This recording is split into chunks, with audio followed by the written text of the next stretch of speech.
Erling Haaland, the Viking, the special one, aka Dunga Mawe. What a guy, what a performance, man. Yes, he has been named as Premier League Player of the Month. Kaibuka mchezaji bora wa mwezi. Hiyo ni kutokana na wapiga kura. Nadhani amestahili, hakuna tukaibisha. Kaingia nyavuni mara 5 na kutoa assist moja, hivyo kumfanya kuhusika moja kwa moja kwenye magoli 6. Yes, Erling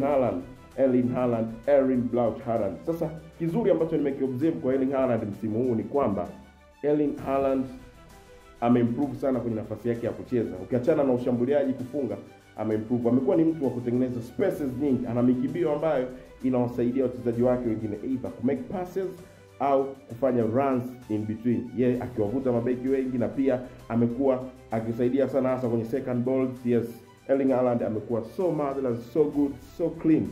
Erling Haaland anaendelea kuimprove kwa sana, na kwenye timu ya taifa, timu ya klabu amekuwa akiperform vizuri. Erling Haaland ndio mchezaji bora wa mwezi wa Premier League. Dondosha comment yako hapo chini. Je, Erling Haaland amestahili? Je, na mwezi ujao anaweza kubeba hii tuzo?